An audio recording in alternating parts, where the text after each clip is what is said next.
Assalamualaikum warahmatullahi wabarakatuh. Perkenalkan, nama saya Anissa Fadila Sandi, nomor NIM 20 10 42 10 46 dari Prodi Akuntansi kelas B Universitas Muhammadiyah Jember. Pada kesempatan kali ini, saya akan mempresentasikan tentang kalimat efektif dan paragraf. Yang pertama, kalimat. Kalimat adalah bagian ujaran yang mempunyai struktur minimal subjek dan predikat, serta intonasi yang menunjukkan bagian ujaran itu sudah lengkap dengan makna. Kalimat merupakan primadona dalam kajian bahasa. Hal ini karena dengan kalimat seseorang dapat menyampaikan maksudnya. Selain itu, intonasi final kalimat dalam bahasa tulis dilambangkan dengan tanda titik, tanda tanya, atau tanda seru. Unsur kalimat.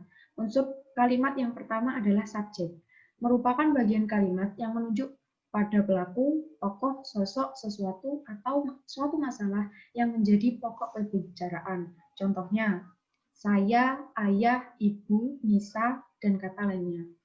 Yang kedua, predikat. Predikat yaitu keterangan tindakan atau perbuatan yang dilakukan oleh subjek. Contohnya, menelpon, membeli, membawa, dan lain sebagainya. Yang ketiga, objek. Objek merupakan bagian kalimat yang melengkapi predikat. Objek pada umumnya diisi oleh nominal, frasa nominal, atau klausa. Dan selanjutnya, pelengkap atau biasa disingkat PEL atau komplement. Bagian kalimat yang melengkapi predikat. Letak pelengkap umumnya di belakang predikat yang berupa verbal. Letak pelengkap tidak selalu persis di belakang predikat.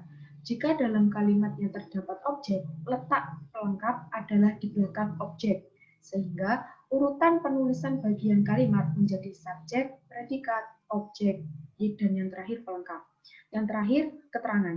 Keterangan merupakan bagian kalimat yang menerangkan berbagai hal mengenai bagian kalimat yang lainnya. Unsur keterangan dapat berfungsi menerangkan subjek, predikat, objek, dan pelengkap. Posisinya pun bisa di awal, di tengah, atau di akhir kalimat. Jenis kalimat. Menurut jumlah klausa, kalimat dibagi menjadi dua, yaitu kalimat tunggal. Kalimat tunggal merupakan kalimat yang terdiri atas satu klausa. Yang kedua, kalimat majemuk. Kalimat majemuk merupakan kalimat gabungan dari dua kalimat tunggal atau lebih. Kalimat majemuk sendiri dibagi menjadi dua. Yang pertama, kalimat majemuk setara.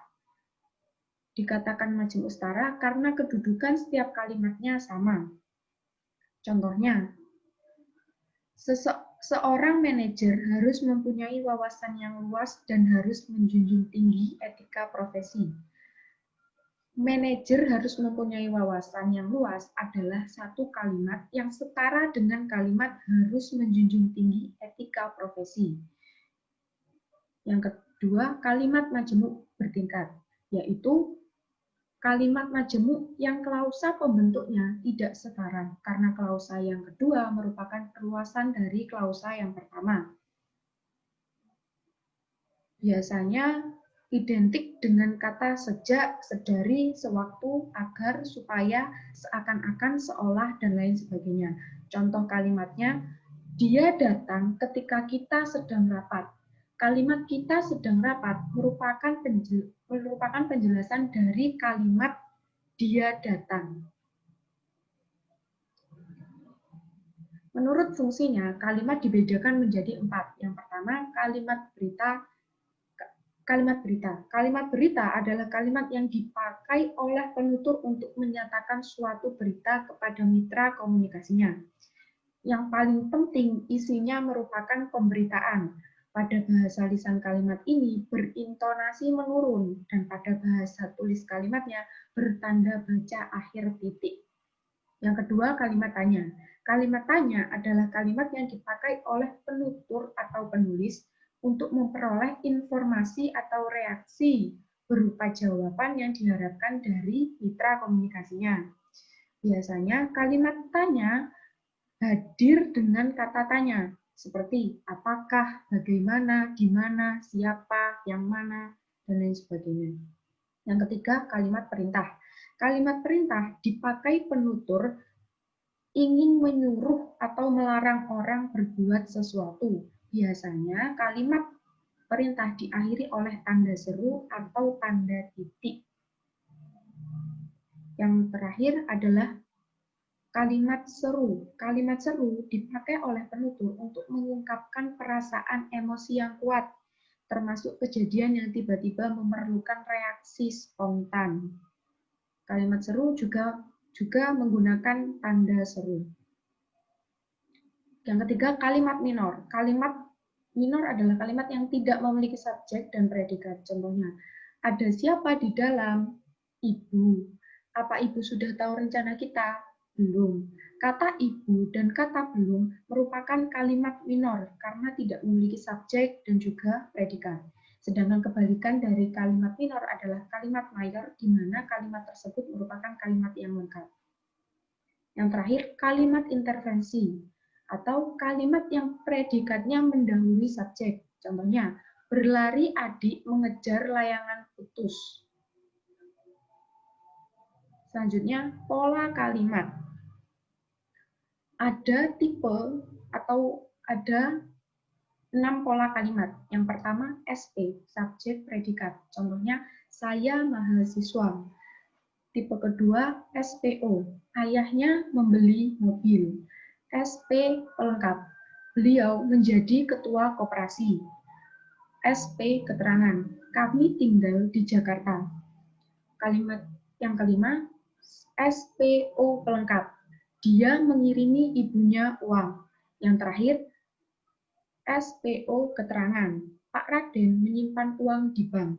Pada kalimat kelima dan kalimat keenam terdapat kata uang, tetapi letaknya berbeda. Pada kalimat 6, uang berperan sebagai objek, sedangkan pada kalimat 6, uang berperan sebagai pelengkap.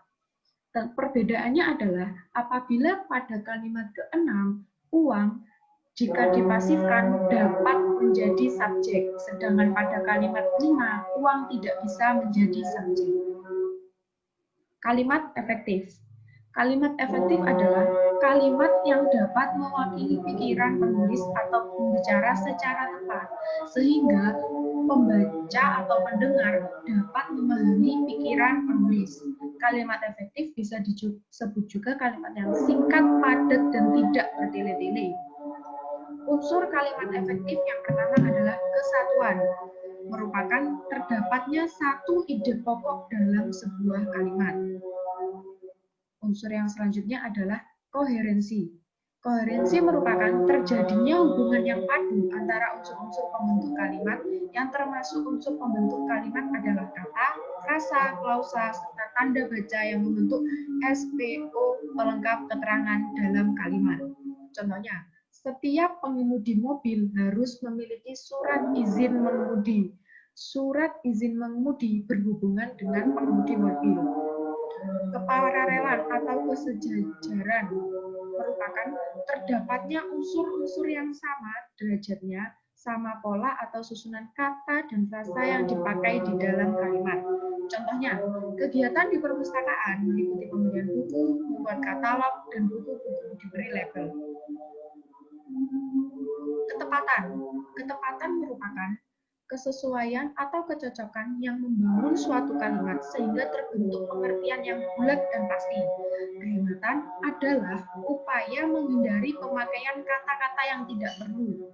Yang terakhir, kelogisan. Kelogisan ialah terdapatnya arti kalimat yang logis atau masuk akal. Logis dalam hal ini juga menuntut adanya pola pikir yang sistematis. Yang terakhir, paragraf. Paragraf adalah sekelompok kalimat yang saling berhubungan dan menjelaskan buah pikiran dalam bentuk tulisan. Ciri-ciri paragraf terdiri dari beberapa kalimat, ditandai pula dengan garis baru yang sedikit menjorok pada awal tulisannya. Fungsinya menjadi wadah buah pikiran penulis dan memudahkan pembaca memahami isi dari tulisan. Paragraf juga bisa dimanfaatkan sebagai transisi, pengantar, atau kesimpulan sebuah karya tulis. Seperti yang telah kita ketahui, karya tulis seperti makalah dan lain sebagainya, dalam bagian pengantar atau kesimpulannya menggunakan paragraf. Unsur paragraf. Yang pertama, gagasan utama. Gagasan utama adalah masalah atau gagasan yang ingin disampaikan oleh penulis. Yang kedua, kalimat utama. Kalimat utama atau kalimat umum yang di dalamnya terdapat gagasan utama secara tersirat. Yang ketiga, kalimat pendukung. Merupakan kalimat yang menguatkan gagasan utama yang ada pada kalimat utama. Transisi. Transisi atau kata sambung merupakan kata yang menghubungkan antar kalimat, contohnya dan, tetapi, serta penghubung antar paragraf, contohnya terlebih lagi, namun, dan di samping itu. Yang terakhir, penegas. Fungsinya menambahkan daya tarik tiap paragraf. Kalimat penegas ini dapat ditambahkan atau tidak. Jenis paragraf menurut letak gagasan utama. Yang pertama, paragraf deduktif. Paragraf ini memiliki kalimat utama yang letaknya di awal. Yang kedua, kebalikannya yaitu paragraf induktif merupakan paragraf yang memiliki kalimat utama yang letaknya di akhir. Contohnya, pikiran kurang kritis juga bisa timbul karena tingkat pendidikan yang rendah, sehingga timbul sikap kurang disiplin. Hal itulah yang menjadikan negara sulit untuk maju. Pada kalimat hal itulah yang menjadikan negara sulit maju merupakan kalimat utama yang letaknya di akhir. Yang ketiga, campuran. Paragraf yang kalimat utamanya berada di awal dan di akhir kalimat. Gagasan di kalimat awal biasanya berupa inti pikiran, sedangkan pada bagian akhir kembali ditekankan mengenai gagasan utama. Paragraf menurut tujuannya. Yang pertama, paragraf narasi merupakan paragraf yang menceritakan sesuatu secara kronologis. Biasanya paragraf ini digunakan dalam novel atau cerpen karena sifatnya yang bercerita. Yang kedua, paragraf eksposisi, yaitu paragraf yang isinya berupa penjelasan untuk memaparkan fakta-fakta yang ada, contohnya pada artikel-artikel berita. Yang ketiga, paragraf argumentasi, yaitu paragraf yang bertujuan memberikan pandangan penulis.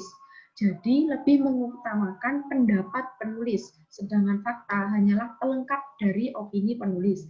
Contohnya, misal saya ingin mengkritisi sebuah novel dengan bentuk tulisan. Nah, tulisan saya tersebut disebut menggunakan paragraf argumentasi. Yang selanjutnya, paragraf persuasi.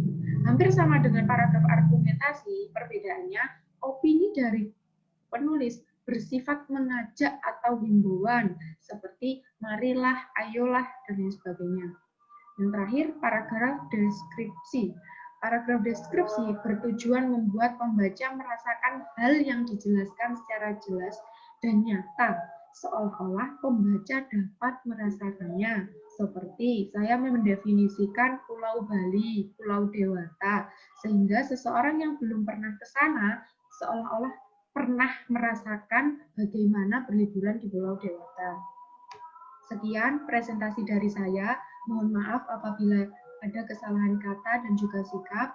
Saya akhiri. Wassalamualaikum warahmatullahi wabarakatuh.